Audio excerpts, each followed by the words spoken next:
Betsy's last stand. Betsy chose the most inconvenient moment possible to stage her rebellion. Jeff coaxed her up the gentle incline of Elm Street, humming along to the ancient Johnny Cash cassette. He was already running 10 minutes late. He'd promised Sarah dinner at that new Italian place, and he could practically taste the garlic knots. Then, a sputter. A cough. A shudder that rattled the entire chassis. Betsy lurched forward, backfired with a pathetic little pop, and died right in front of Mark's house. Steam hissed from under the hood, smelling vaguely of burnt sugar and regret. "Oh, Betsy, you traitor!" Jeff wailed, pounding the steering wheel. He fumbled for his phone, nearly dropping it into the overflowing ashtray. Mark answered on the second ring. "Dude, you won't believe." Jeff started, his voice tight with panic. "Hold on, I'm battling a rogue meatball," Mark mumbled through what sounded like a mouthful of spaghetti. "Okay, shoot." "Betsy just died. Right in front of your house. I'm supposed to be picking up Sarah in, 5 minutes. Jeff's voice cracked. He pictured Sarah, elegant and patient, waiting for him in her best dress. He was doomed.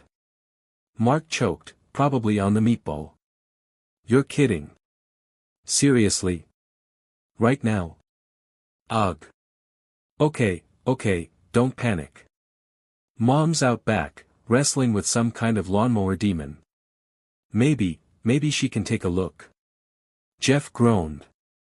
"I don't have time for maybe. This is a disaster.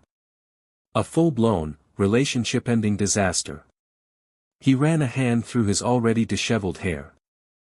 He could practically hear Sarah's disappointed sigh. The garlic knots suddenly tasted like ash. An offer he couldn't refuse, maybe. "I swear, Mark, Betsy's trying to bankrupt me," Jeff groaned, kicking at a loose pebble in the driveway. "Another misfire this morning. Sounds like a piston's giving up the ghost. I don't know how I'm going to afford this." He ran a hand through his already messy hair, leaving a smudge of grease he'd picked up earlier. Mark winced sympathetically. "Rough. Maybe YouTube has some tutorials." The garage door rumbled open, and Carol emerged, a toolbox swinging from her hand. A smear of oil decorated her cheek, and she wore a mischievous grin. The late afternoon sun glinted off the metal latches. "Piston trouble, I hear," she said, her voice laced with amusement. Jeff's eyes widened. He hadn't realized anyone was within earshot. His face flushed crimson. Yeah. Just talking about it. Betsy's being difficult." Carol chuckled, the sound warm and genuine. "Well, don't just stand there looking glum. Maybe I can fix your piston." The words hung in the air, a playful challenge. Grease and girl power. Jeff stared at Betsy, his vintage Mustang, now stubbornly silent on Carol Peterson's driveway. He remembered the stories, whispered reverently by the guys in auto shop.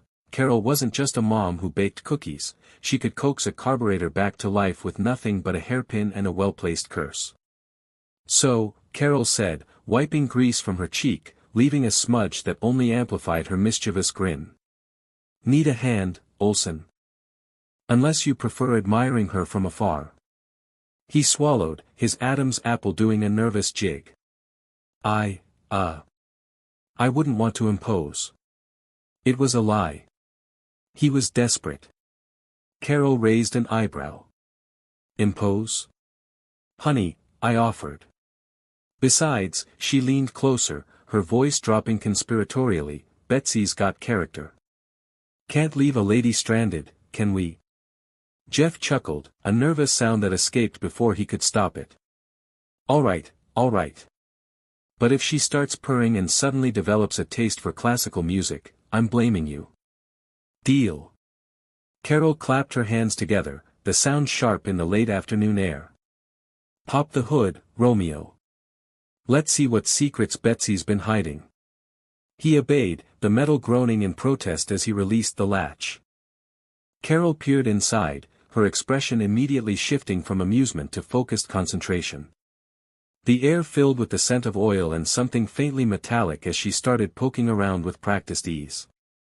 Jeff watched, a strange mix of anxiety and awe swirling within him. Maybe, just maybe, this wasn't a complete disaster after all. Diagnosis: delightful distraction. Carol circled Jeff's sputtering '67 Mustang, a stethoscope pressed to various points under the hood. The engine coughed weakly, a metallic death rattle. "Sounds like you've got a vacuum leak, likely in the intake manifold gasket," she announced, straightening up and wiping a smudge of grease from her cheek, leaving a faint streak. Jeff blinked. What now, gasket? He felt a blush creep up his neck. He barely knew which end of a wrench to hold. "Easy fix," Carol said, a playful glint in her eyes. "Unless you're more attached to the sputtering symphony." "Definitely not attached," Jeff said quickly, relieved. I didn't expect you to know all that." He gestured vaguely at the engine. Considering I'm a mom who makes cookies." Carol finished, raising an eyebrow. "Don't underestimate the power of a woman who can bake a perfect pie and rebuild a carburetor before breakfast." She leaned closer to the engine bay, inhaling deeply. "Plus, the sweet aroma of burning oil always beats potpourri." Jeff chuckled. "You're full of surprises, Carol Peterson."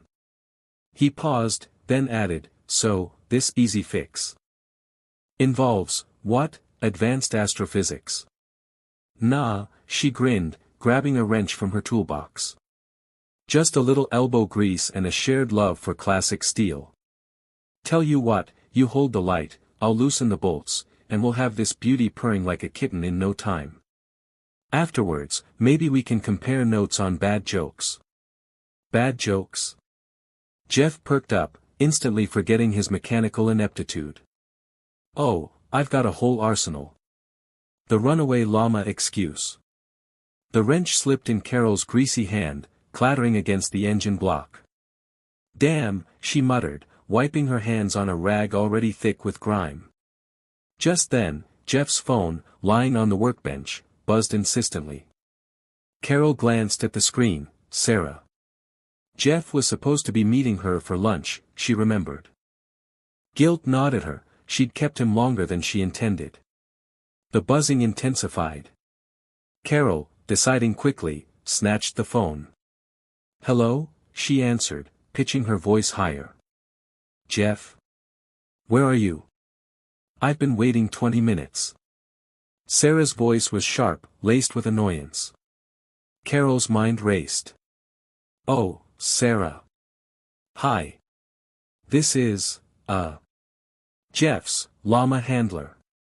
A beat of silence hung in the air. "Llama handler?"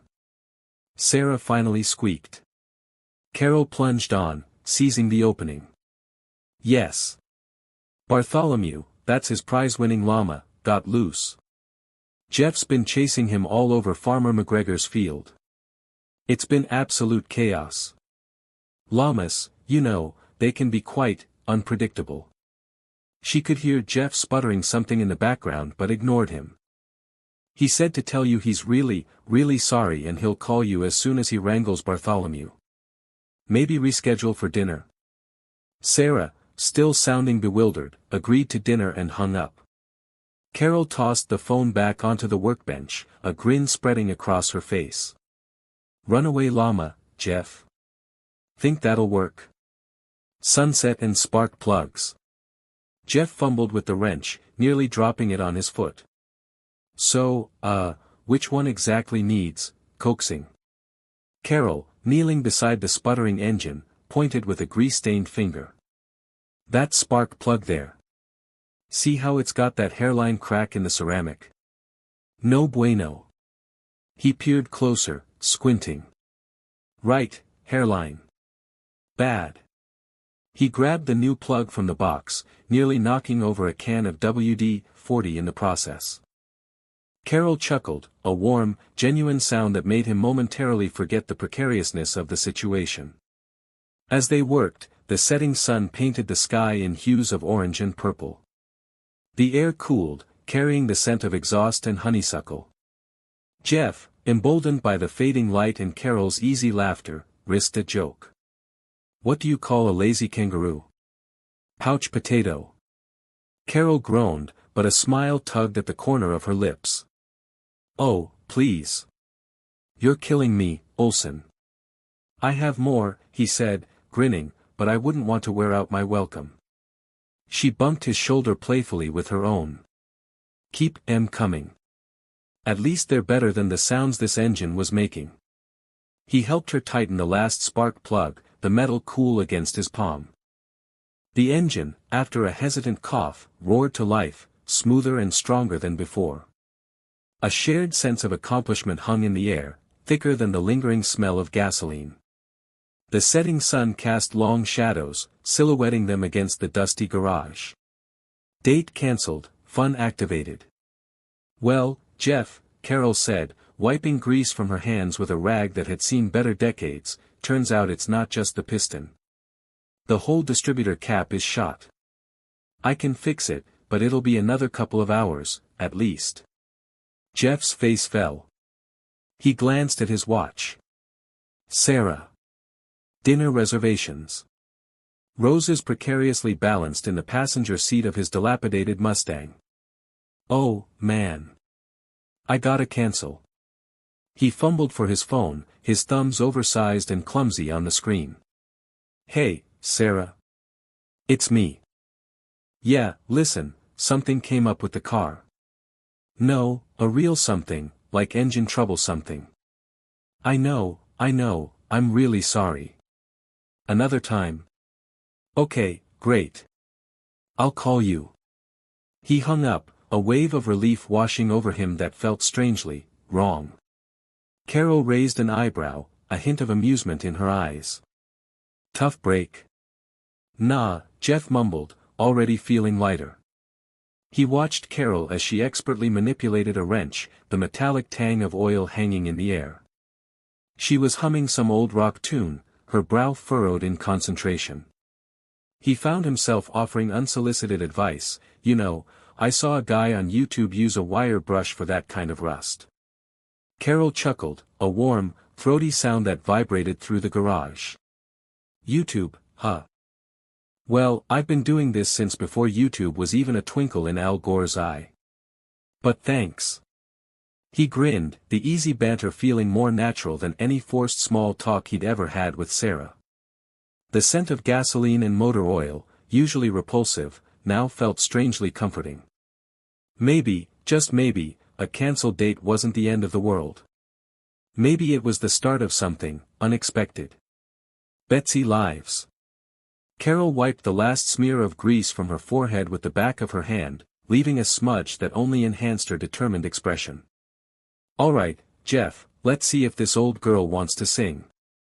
She slid behind the wheel of Betsy, the worn leather creaking under her weight. The key turned with a satisfying click, and Carol pumped the accelerator twice, a practiced motion. A low groan emanated from the engine, followed by a series of coughs and sputters. Jeff held his breath, hands clasped together in a gesture that was half prayer, half nervous tick. Then, with a final, triumphant roar, Betsy lived. The engine settled into a steady rumble, the car vibrating with newfound life. Jeff's jaw dropped. "Wow," he breathed, genuinely awestruck. He hadn't expected this. He'd expected maybe a slightly less pathetic sputtering sound, at best. "That's incredible, Carol. Thank you. Seriously, I don't know how to repay you." Carol grinned, the grease smudge crinkling at the corners of her eyes. "Don't mention it. Just glad I could help." She killed the engine, the sudden silence almost jarring. Jeff shuffled his feet. "No, really. I owe you big time. How about I detail your car? Inside and out. I know it's not much, but I'm pretty good at it." He blushed, suddenly feeling awkward. Or anything else you need. Groceries? Yard work? I'm surprisingly adept with a lawnmower. Dinner plans and dumbfounded friends. So, Jeff began, wiping grease from his hands onto a rag, as a thank you for, saving Betsy's life. I was wondering if maybe, perhaps, you'd like to grab dinner sometime. He avoided Carol's gaze, focusing intently on a stray lug nut. Carol chuckled, a warm, melodic sound that made Jeff's heart skip a beat. Are you asking me on a date, Jeff Olson? She leaned against the fender of his now purring '67 Mustang, her arms crossed, a playful glint in her eyes. Jeff's face flushed crimson. I mean, if you'd like it to be. Or just, friendly dinner. Totally your call. He stammered, instantly regretting his lack of suave. Carol laughed again, shaking her head. Dinner sounds lovely. And Jeff? She winked. Consider it a date. Just then, the garage door creaked open, and Mark walked in, a half-eaten sandwich in his hand. He stopped dead in his tracks, his eyes widening as he took in the scene, Jeff, beet red, Carol, radiating amusement, and Betsy, gleaming under the fluorescent lights. What's going on here? Mark asked, his voice thick with confusion. Just heading out for dinner, Mark, Carol said smoothly, grabbing her purse. Jeff's taking me to Luigi's. Jeff, still flustered, managed a weak wave. Yeah, dinner. Great. Luigi's. He practically tripped over his own feet getting to the driver's side. He opened the door for Carol, who gave Mark a knowing smile before sliding in. Jeff fumbled with the keys, finally managing to start Betsy. With a roar of the engine and a plume of exhaust, they pulled out of the garage, leaving Mark standing dumbfounded in the driveway, sandwich forgotten in his hand.